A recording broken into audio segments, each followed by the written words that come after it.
It's time for your local weekly analysis.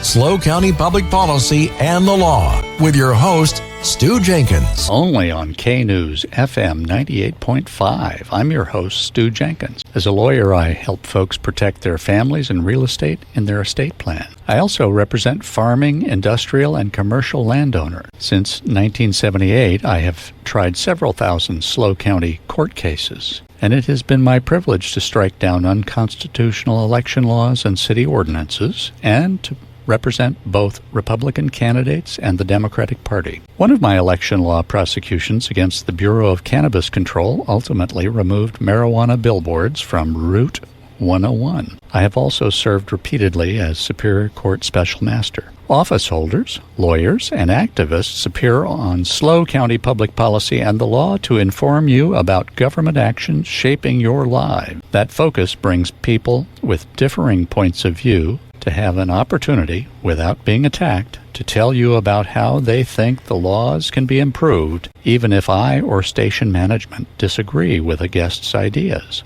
Last week, I interviewed Ryan Munivar about why he proposed a statewide initiative to legalize psilocybin mushrooms. I also interviewed James Worthley about why the San Luis Obispo County Council of Governments, SLOCOG, is preparing to ask you for a new additional half-cent sales tax at the November 2024 election. If you missed last week's show, log into the podcast of the interviews at knews985.com. Well, this hour, I am so pleased to introduce former Grover Beach Mayor and Councilwoman Debbie Peterson, author and activist against corruption. She has a number of publications you should have on your bookshelf or available to you on your podcast. The big tome is The Happiest Corruption: Sleaze, Lies, and Suicide in a California Beach Town, a really good read. She's also published City Council 101, An Insider's Guide to New Council Members,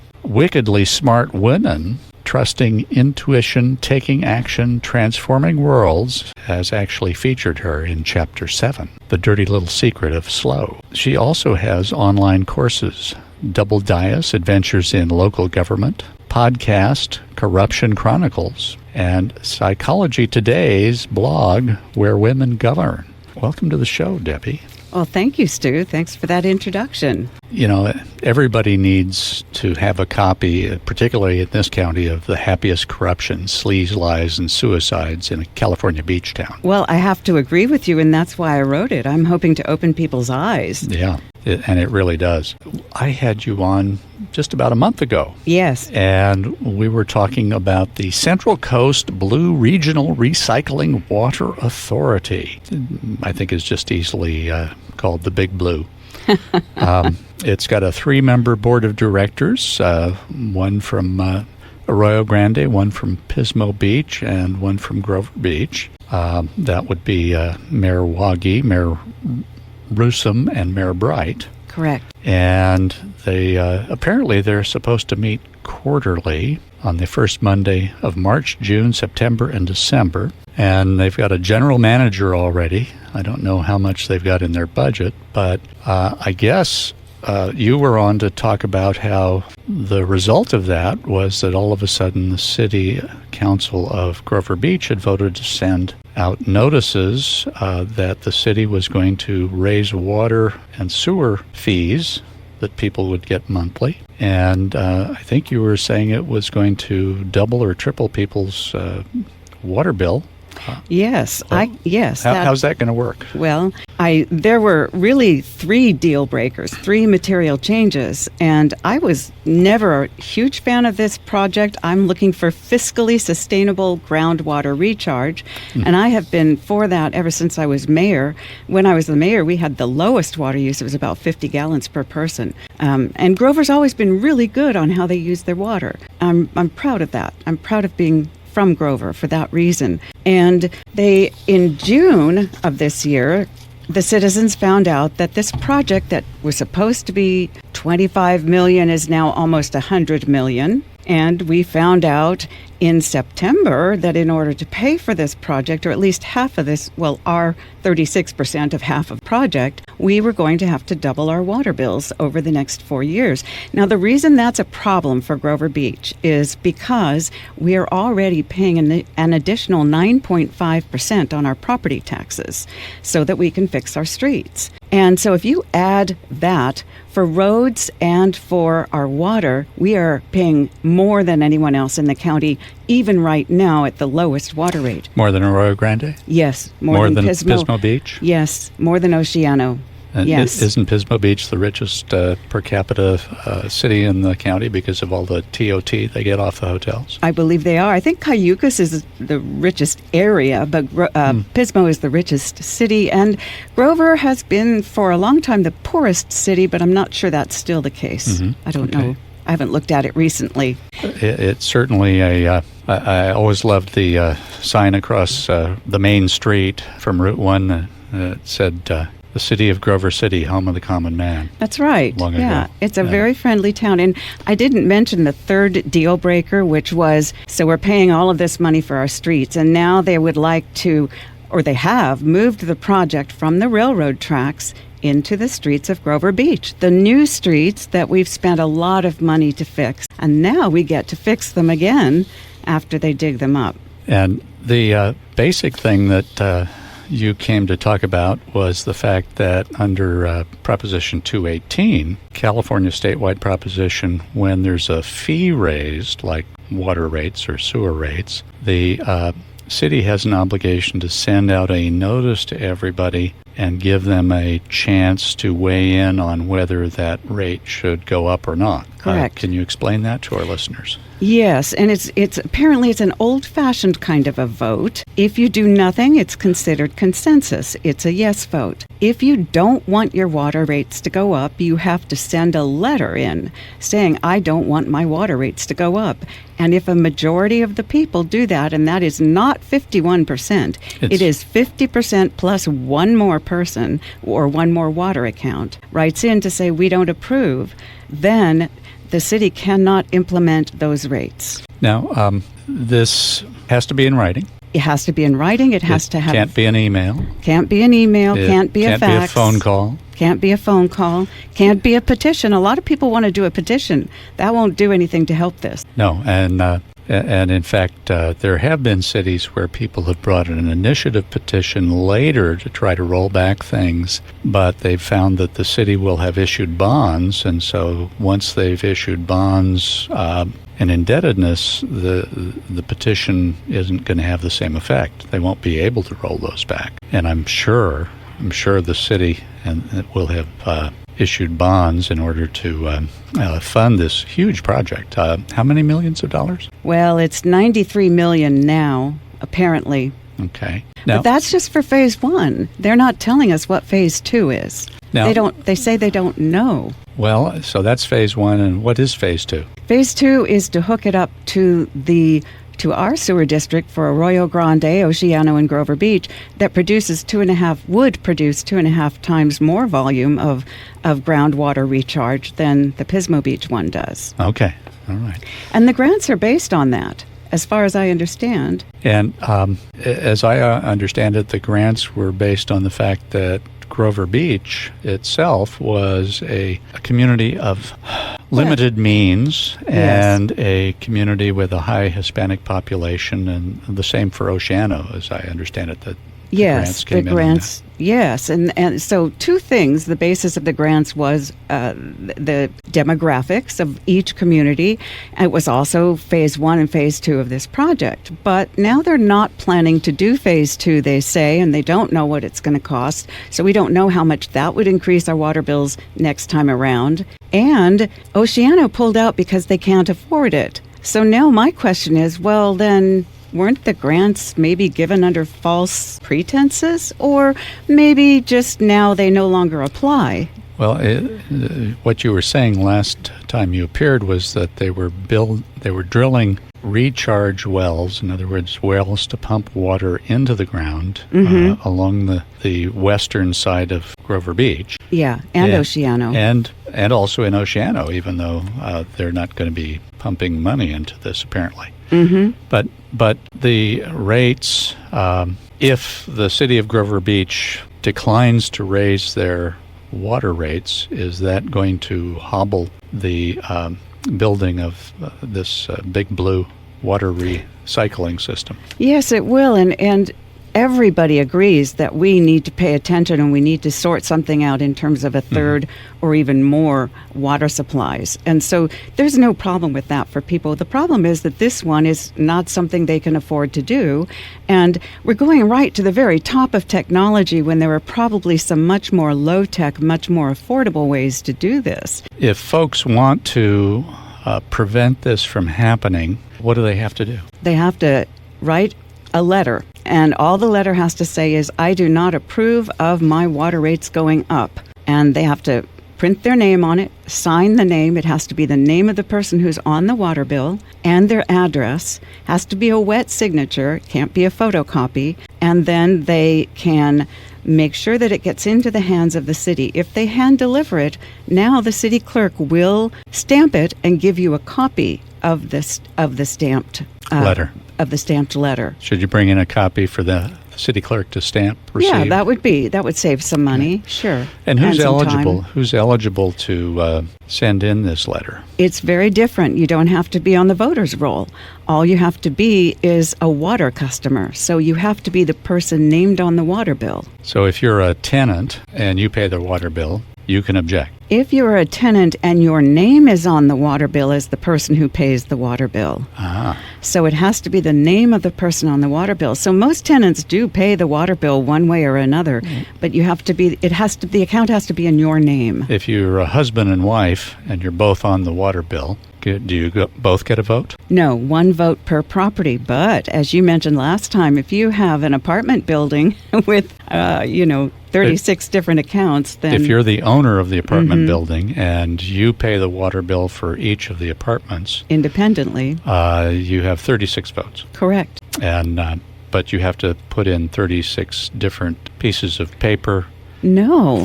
For each of the units? No, you can list them all on one piece of paper. Really? Yeah, good idea to take a copy of that one. But you'd have to show all the units that yes, you would have to put all the addresses on the one piece of paper. Okay. This is an education, folks. You're listening to former Mayor Debbie Peterson of the great city of Grover Beach, who's talking to us about what seems like a huge increase in water bills. What's the average water bill in Grover Beach? Right now, I think it's about $171 every 2 months, and it's going to go up to, I think it's $357. I'd have to look at the list again, but it's going to, within a few dollars, it's going to double in 4 years, and it will start going up in 2024. So your first water bill of 2024, your water and your sewer are going up. So you have to remember it's going to be both of those. So they show it to you in separate things, so you don't really put it together. But it'll be both of them going up, now, 20% year on year. If somebody supports this, do they need to put in a letter? No, if you're for it, you do nothing. And if you're against it, how long do you have? If you don't like this, you must get your letter into the city by December 11th. And that doesn't mean postmarked. It means in their hands. And it's before they close the office. It's before. This is the interesting one. It's before they close the public hearing on this matter on that evening, which starts at 6 o'clock on December 11th, Monday, December 11th. That is the final moment. And what I've heard from some folks who've done this in other cities and succeeded half of the time, what I've heard is that sometimes they'll open and close it really quickly so no one else can get a vote in. So get it in before the Monday the 11th. Yeah, or the minute you walk in that door, hand it to the city clerk. But if you walk in at 8 in the morning on Monday the 11th and hand it to the city clerk, that's going to get counted. Yes. Okay. And on the night, it's supposed to. And they're supposed to count. A city clerk is meant to count it on the night as well. And we're supposed to be able to watch. Supposed to. Okay. Well, you've been working very hard on this. Do you have a website where people can go and download a copy of the form that they can use to... Stu, you were my inspiration. Uh-oh. Last time I was on, you said, we're not going to talk about what flows downhill. And I thought, that's it. It flows downhill. So it's itflowsdownhill.com. Itflowsdownhill.com. Well, that's quite a compliment. Well, being an attorney, you've probably heard a few. Some of them I can't say on the air. Exactly. Now, some of the things about this project are just amazing to me. How many of these wells are being punched into the ground to put water back down into the ground at Grover Beach? There was a public meeting last night where we were not, it was an informational workshop. We weren't allowed to say our opinions. They said we can say our opinions on the 11th, but we were allowed to ask questions, and then the questions were rephrased because we weren't given a microphone. They were rephrased by the assistant city manager, and at that meeting, I lost track of the question there. Oh, just how many wells? Oh, how many wells? At that meeting, they told us that they're going to save money by only initially, I believe, putting 4 injection wells in Grover Beach. They did tell us where those would be, but when I asked where the monitoring wells would be, the 12 monitoring wells, they said, we've already answered that question. And I said, no, I didn't ask you about the injection wells. I asked you about the monitoring wells. And they wouldn't tell us where they would be. Why would they keep that a secret? Well, probably because it's going to be tearing up streets, and people don't like that. Okay. Now, there's also a meeting of the city council on this coming Monday? Actually, that's the 13th.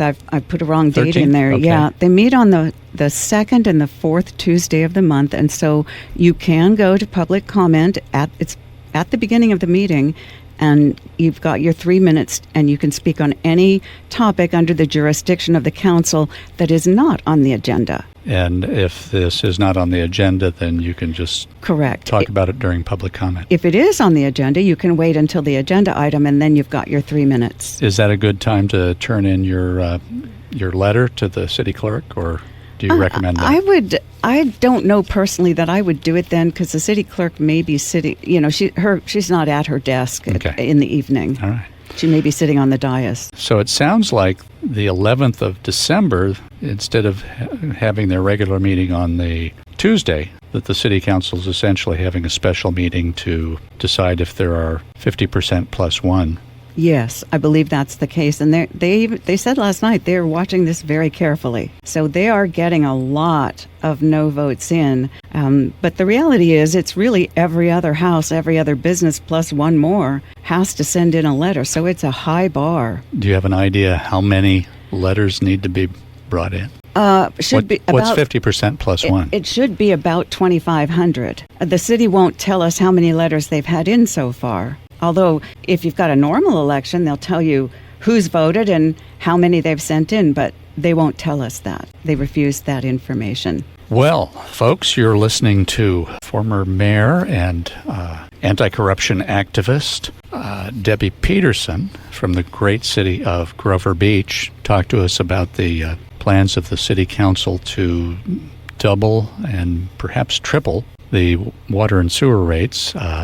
And some of that will depend on the cost of Phase 2 that hasn't even been scoped out yet. In this no-bid contract, Debbie, did that have anything to do with purchasing 1.62 acres of junkyard? Possibly indirectly. I don't know if the folks who were in, it's all part of the same project, but I do have a concern because I'm going to suggest that people look at the other communities in our county that have worked with some of the same folks. And I think they'll discover that at Heritage Ranch, at San Miguel, and at Cayucas, there have been very large overruns, or almost some very large overruns, but for some very smart new, perhaps, council members or members of staff or board members. And I'm a little worried about that. Who came on and caught it? Mm-hmm. And were they able to reverse it? In a couple of cases, I think they did make some difference to it, yes. Good. Yeah, Good. yeah. Now, I saw a figure in one of the emails from someone that said that this 1.62 acre junkyard was purchased for $1.8 million. It went for even higher than a cannabis dispensary went for in 2016. I think it's probably one of the high, if probably the highest price sale in that area. Well, water should be worth more, but nonetheless, you're in real estate. Does that seem overpriced to you? Yes, I would say it's at least 50% overpriced. And those are the numbers I'm hearing that have happened to these other agencies in our county. And I'm concerned about those prices, and I'm concerned that if it happened other places, why would we think it wouldn't happen to us? That's right. Debbie, I wanted to ask you, is there an organized group out working on a campaign to get enough letters into the city council objecting to this extraordinary increase in water and sewer rates? There is not an organized campaign. There are a whole lot of people who've gotten together and are knocking on their neighbors' doors and are going to meetings and speaking up and calling in and doing everything they can possibly think of, because they understand that if we don't do this now, we will be burdened with this forever. And what's the address of the place they have to drop these letters off to? The City Hall is at 154 South 8th, that's the number 8, 154 South 8th Street in Grover Beach. And are people coming to your office to get form letters to drop off? Yes, I have a yellow dispenser box outside my office at 160 South 3rd Street in Grover Beach, and it looks like a little yellow house. It's a big plastic dispenser that looks like a yellow house, and it has the letters in it, the templates. So all you have to do is fill in 3 or 4 blanks and take snap a shot of it on your phone. Make sure you have your own copy of it, and drop it off at the city. It's only 3 or 4 blocks from there. It's like one of the oversized mailbox shaped like a house. Yeah. Okay. Yeah. I've seen some people knocking on doors, going door to door on weekends in Grover Beach.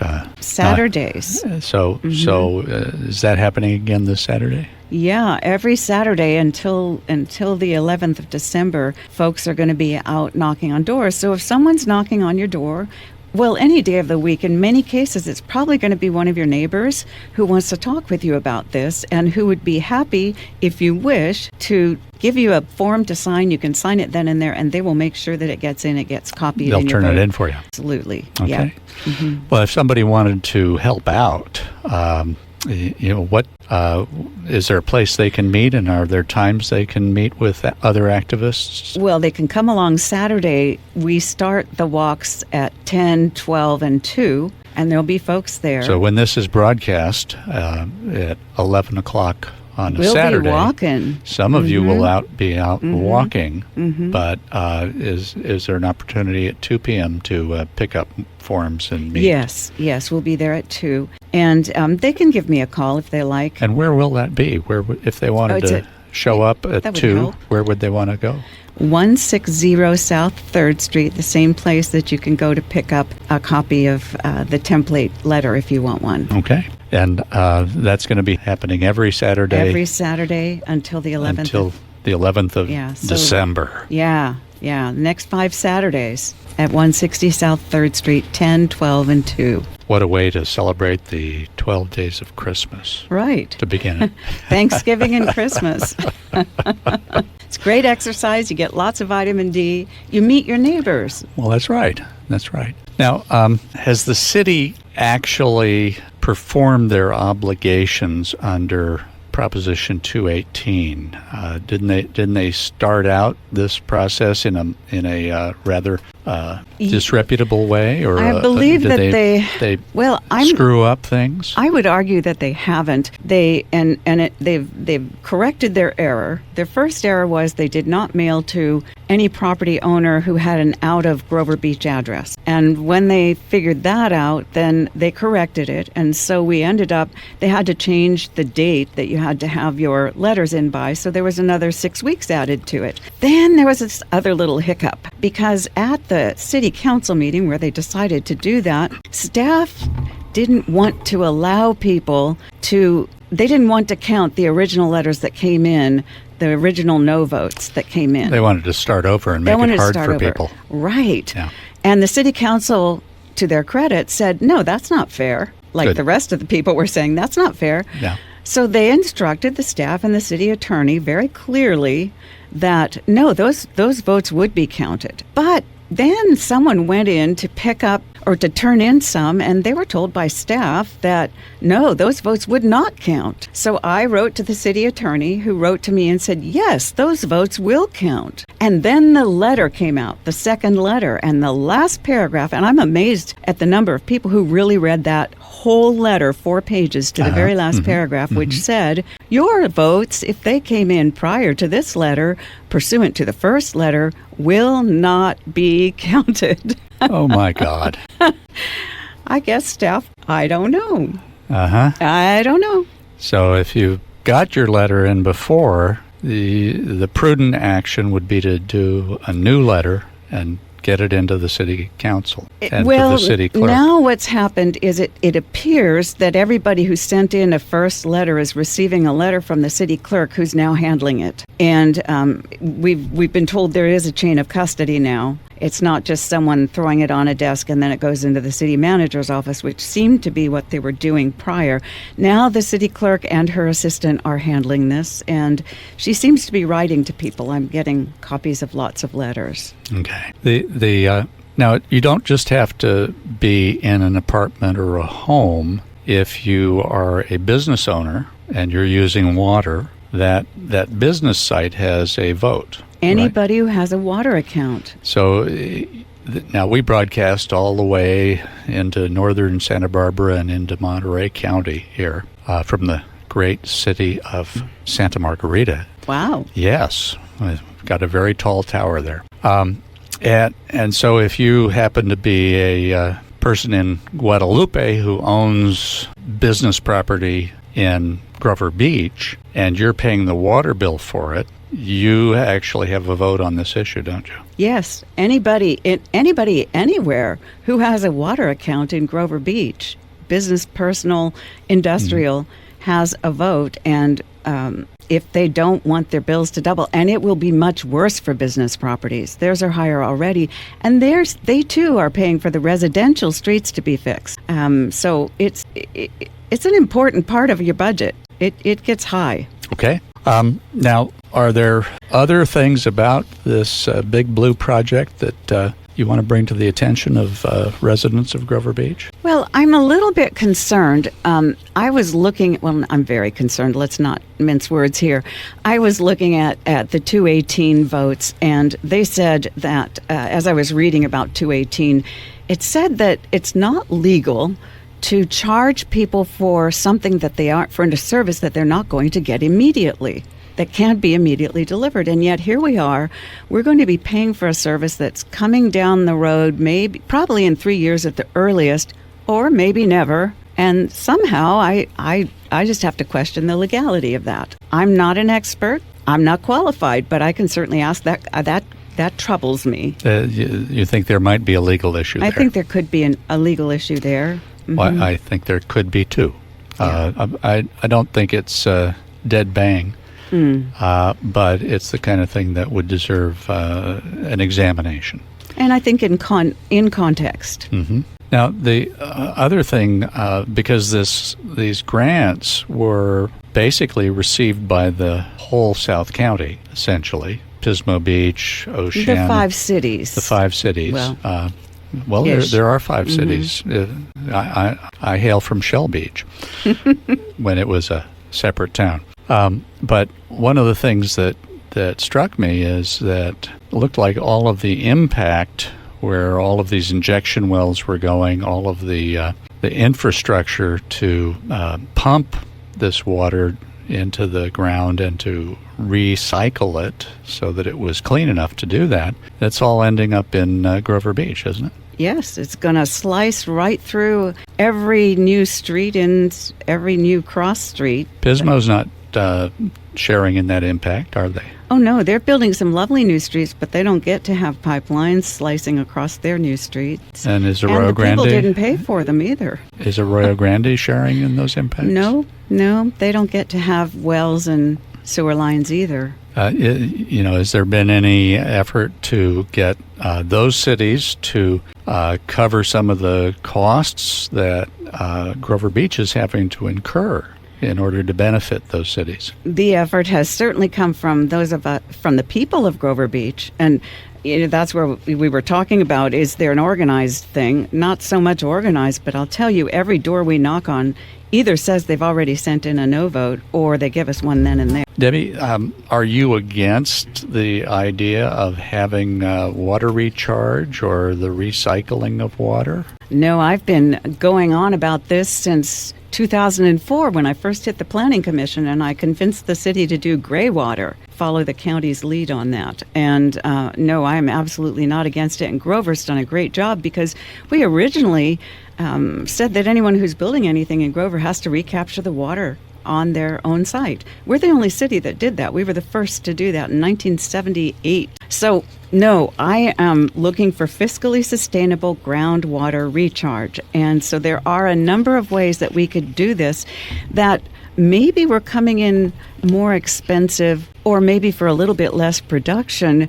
When this Central Coast Blue project was $2,500 an acre foot, but now it's to $7,200 according to Central Coast Blue, which is exorbitant. And if phase 2 adds expense, then it's going to be $8,000 to $10,000 an acre foot. Well, we have some calculations, because they haven't shown us how they make their calculations. We have some calculations that are saying it's up to $17,000. Wow, that's an expensive glass of water. People are going to be going bottled water at that point. For 38,000 people, it's a huge expense. That's a lot. Now, are there ways that you see that alternatives, less expensive alternatives, maybe more sustainable alternatives, can be examined? Yes, we could raise Lopez Lake a little bit and apparently get about 500 acre feet. And when you really look at this project, Central Coast Blue, we're probably not going to get a whole lot more than 600 acre feet. But at Lopez, we pay $1,500 an acre foot, as opposed to $7,200. So we maybe want to look at that.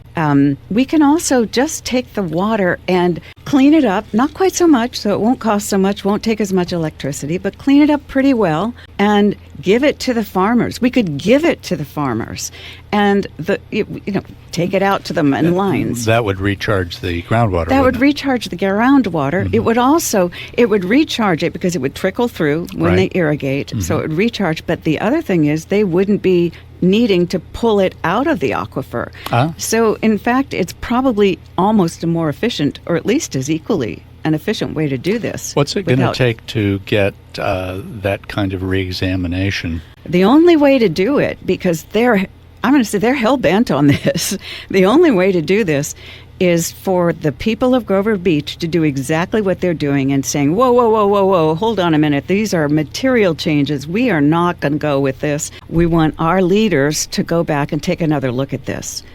So vote no, and you will force your leaders to go back to the table and find less expensive ways to do this, as some of the other communities have had to do in our county. But that opportunity won't happen unless 50% plus one. 50% plus one of the folks on water bills tell the city council before December 11th. Before December 11th.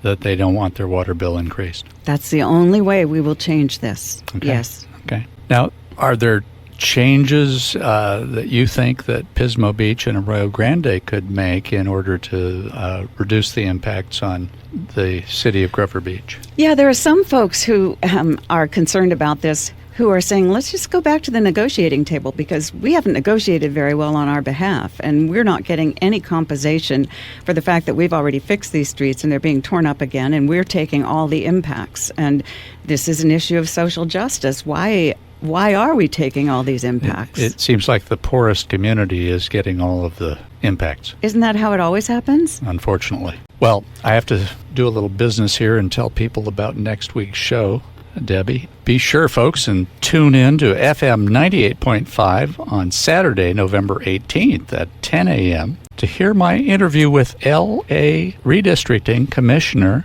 D.H. Holtzman about when cities should not elect council members by district. and he's on a redistricting commission. And then listen to San Luis Obispo County Assessor Tom Bordenaro analyze tax measures you will be deciding in 2024. Now, if your radio is busted, you can live stream that program or this program worldwide at knews985.com. And if you'd like to hear from an office holder, lawyer, or activist here at SLO County Public Policy and the Law, even if it's a different point of view than former Mayor Peterson's, you can email me at stew.jenkins@dimecentralcoast.com. That's stew.jenkins@dimecentralcoast.com. Podcasts are also available at knews985.com. Well, do you have some final thoughts on what has to happen in Grover Beach? Grover Beach is not a guinea pig.